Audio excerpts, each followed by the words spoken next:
Yeah, 23 February, just before lunchtime, about 11:20.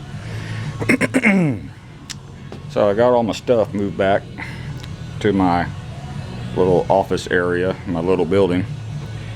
And I'm telling you, it's like night and day. With that drain where my chair sat, I was always putting my back in a bind because I was sitting cockeyed. And as soon as I moved everything over there and sat in the chair, it was instantaneous. I could tell just a profound difference. So yeah, leveling that was well worth the effort.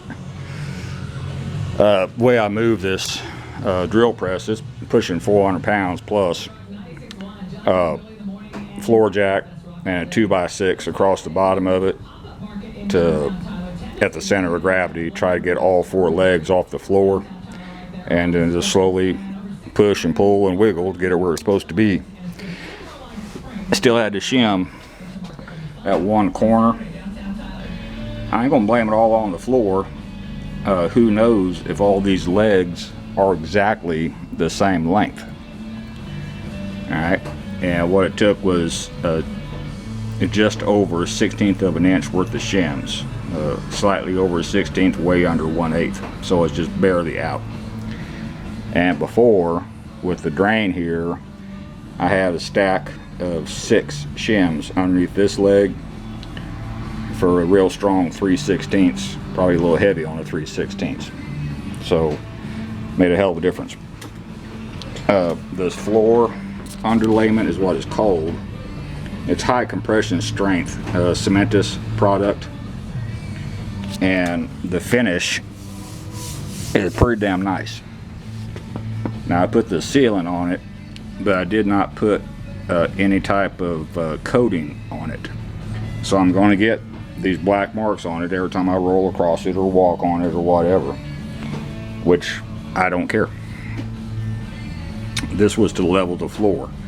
I'm not building a high-end house, and I'm not going to tile over it, of course. So for my purposes, this is absolutely perfect. And like I said, once you start doing this stuff, you cannot stop. So I'm going to take a break here a minute before I start mixing and pouring this 10 by 10 area. And it's a chore. You got to be real fast, and you cannot stop. This is, you know, a 2-person job. 3 would be better. I'm damn near 62 years old and coming off 6 months past my full open heart surgery. Really split my chest wide open. And so I gotta watch how much effort I put into things. You know, it's one of those things, you know, steady wins the race. And it'll take me, well, between mixing and pouring and not stomping all through the stuff. I don't have any golf shoes. That's normally what you would wear when you're doing this job, so you can walk on the area you poured without leaving footprints everywhere. The spikes on the golf shoes take care of that. I'm not going to spend $200 for a pair of golf shoes for 2 little old pours. It's not going to happen. And they got some stuff you can strap on your boot too, but again, it ain't going to happen. But yeah, catch my breath here a minute. This is the time of year that I actually hate. It's tax time. And since I sold a major asset, my bill to the IRS, it was just obscenely high.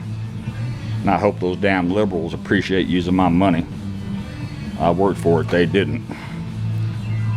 And it was obscene. Absolutely, positively obscene. Now, I don't cheat on my taxes, ever. You know, I had my CPA take all legal deductions, but it was still obscene. But anyway, let me rest here a minute and get started, and I'll probably post a video after I get the pour done. So that's all for this one. Thank you.